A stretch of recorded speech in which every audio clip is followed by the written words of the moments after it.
뉴스 속 경제 이슈를 심층 분석하고 최신 고용 동향을 살피는 고용브리핑 365 시간입니다. 오늘도 김중배 기자와 함께합니다. 안녕하세요. 네, 여러분 안녕하세요. 이번 주말부터 미국 최대 쇼핑 대목인 블랙 프라이데이가 시작을 합니다. 그 전에 한국과 중국에서도 대형 쇼핑 축제가 열렸는데요. 그 성적은 어땠을까요? 이슈픽에서 살펴보겠습니다. 네, 이른바 11월, 그러니까 연말이 다가오면 초대박 할인의 달이 계속 많습니다. 우리나라는 물론 중국과 미국까지 대대적인 가격 파괴 이벤트를 벌이고 있잖아요. 네, 그렇죠. 소비자들은 이제 두근두근하는 그런 달이라고 할 수 있겠는데요. 네. 기업들의 이제 매출 성적이 엄청나게 오르는 또 달이기도 합니다. 얼마 전에 있었던 최근 제일 뜨고 있죠. 중국의 광군제의 경우에는 예상 밖으로 최근에는 좀 주춤할 것이라는 예상이 있었지만 선방했다라고 하는 평가를 받았습니다. 1년 반 가까이 계속된 미중 무역 전쟁으로 인해서 중국 경기가 둔화됐기 때문에 그런 예상이 나왔었는데 오히려 광군제 기존 매출 기록을 뛰어넘었습니다. 중국 알리바바 그룹이 매년 개최하고 있는 최대 할인 이벤트죠. 이 광군제는 지난 11일 0시 행사가 시작되자마자 2분 5초 만에 거래 규모가 100억 위안, 우리 돈으로 1조 6천억 원을 돌파했습니다. 지난해 광군제 당시에는 100억 위안을 돌파하기까지 3분 1초가 걸렸다고 하니까 무려 1분 가까이 기록을 앞당겼습니다. 총 거래액 역시 2,684억 위안, 우리 돈으로 44조 6,200억 원을 달성했습니다. 사상 최고치를 물론 경신했고요. 지난해와 비교했을 때도 총 거래액이 25.7% 늘어난 수준이라고 합니다. 네, 우리 돈으로 무려 40조 원이 넘는 금액이 하루 거래액으로 나갔다니까 정말 그 규모가 대단한 행사라는 생각이 드는데요. 더 놀라운 점은 2009년부터 매년 행사를 열면서 이 거래액이 꾸준히 증가하고 있다는 거예요. 네, 그렇죠. 알리바바 그룹이 광군제를 개최한 게 2009년부터인데요. 사실 광군이라는 이름은 중국어로 호랍이나 독신남 또는 애인이 없는 사람을 뜻하는 말입니다. 중국에선 11월 11일을 예로부터 독신절이라고 불러왔다고 합니다. 11월 11일이라는 숫자를 보시면 보시다시피 1111 사람이 각각 그냥 4명이 홀로 서 있는 듯한 그런 모습으로 이제 볼 수도 있겠는데요. 때문에 중국에서는 이렇게 불러왔다고 합니다. 때문에 당시 광군제는 그러한 독신들을 위로하기 위한 그러한 세일 행사라고 하는 그런 취지에서 시작을 했습니다. 첫 해 성적은 5,200만 위안, 우리 돈으로 85억 원 정도에 불과했는데 점차 행사 규모를 키우다 보니까 이제는 뭐 중국은 말할 것도 없고 전 세계 기업이 참여하는 대표적인 글로벌 쇼핑 축제로 자리 잡게 된 겁니다. 네, 우리 기업 역시 광군제 해마다 참석을 하고 있습니다. 한동안 사드 여파 때문에 성적이 좋지 않았는데 올해 우리 기업들의 성적은 좀 어떻습니까? 네, 올해 광군제 이벤트에는 총 20만 개 이상의 중국 및 글로벌 기업들이 참여를 했다고 하는데 참여한 국가 수만 200개국이 넘습니다.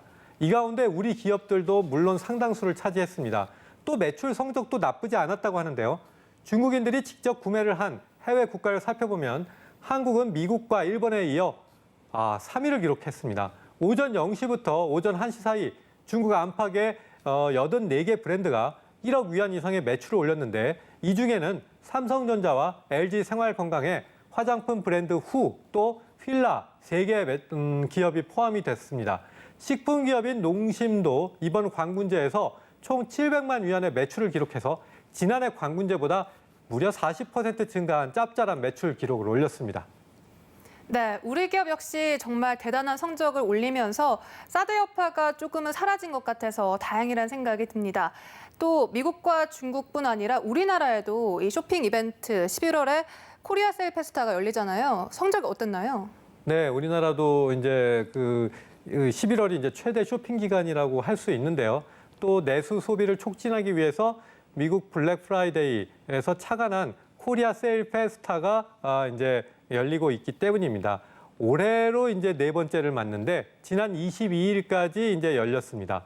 코리아 세일 페스타, 이른바 코세페라고 일각에선 부르는데 유통, 제조, 서비스 기업 등 전국에 650여 개 업체가 참여를 했습니다. 오프라인 유통업체가 주도한 지난해와 달리 100개를 훌쩍 넘긴 온라인 쇼핑 업체도 참여해서 이번에는 온라인 쪽에서도 강세를 보였다고 하네요. 이베이 코리아의 경우 코세페 첫날인 오전 10시 기준으로 지마켓과 옥션 등에서 총 100만 개 이상의 누적 판매량을 돌파했다고 합니다. 지난해 같은 기간과 비교하면 행사 상품 누적 거래액도 2배 이상 높았다고 하네요.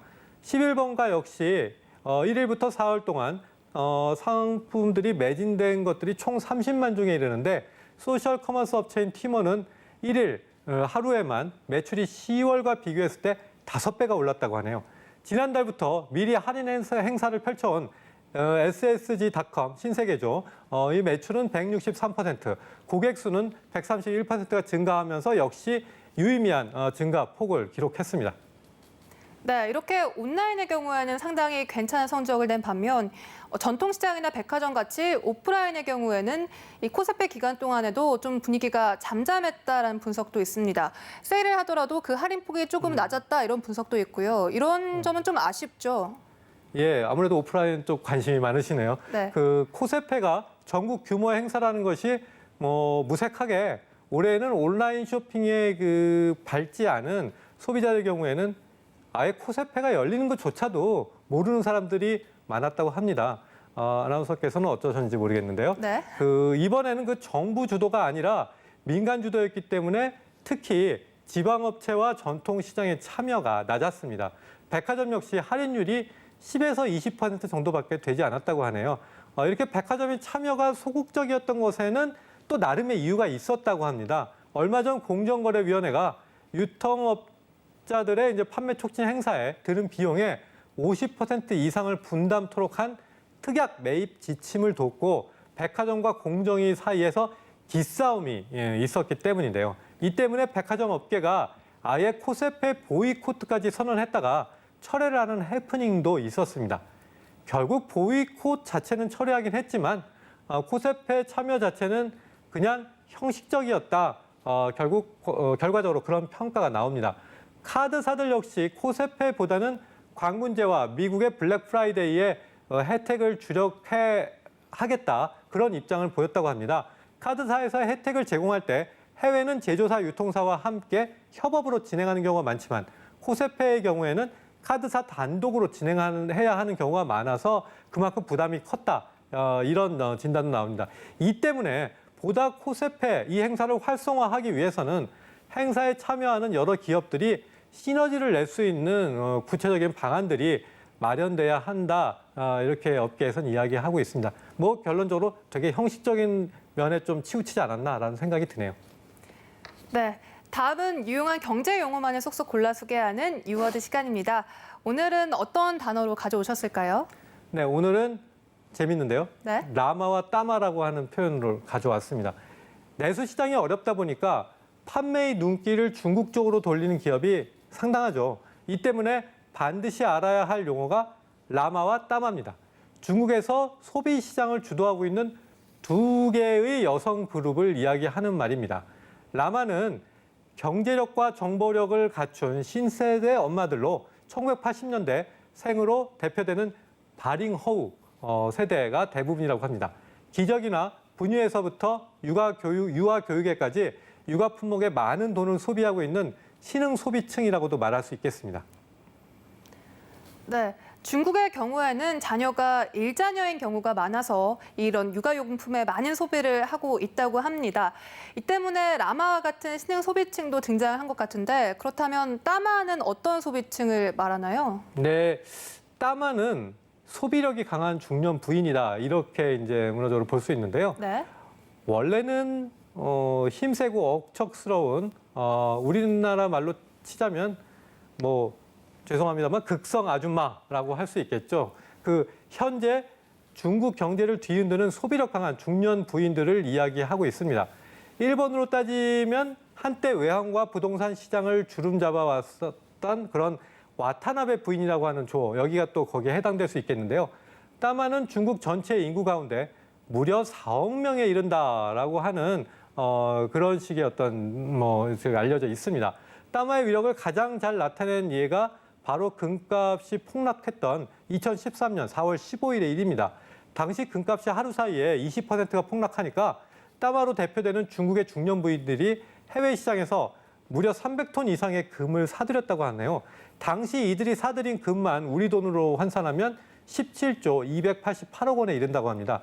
이 때문에 라마와 따마의 소비 성향에 맞춰서 중국 시장에 진출하는 우리 기업들도 점차 늘어나고 있습니다. 네, 우리 정부도 관군제와 블랙 프라이데이에 낀 우리 내수 시장을 살리기 위해 노력을 하고 있습니다. 하지만 네 번째 이 코리안 세일 페스티벌은 결국 반쪽 흥행으로 끝났는데요. 사실 이런 점에서 부러운 점이 많습니다. 막대한 시장을 가진 중국도 부럽고요. 유통업체에서 대대적인 할인 행사를 하는 미국도 부럽습니다. 이 가운데서 우리나라는 어떻게 해야 해마다 찾아오는 이 11월 극복을 할 수가 있을까요? 돌아올 내년 11월을 위해서라도 이 질문에 대한 해답을 치열하게 고민해야 할 것 같습니다. 오늘도 김중배 기자와 함께했습니다. 오늘 말씀 고맙습니다.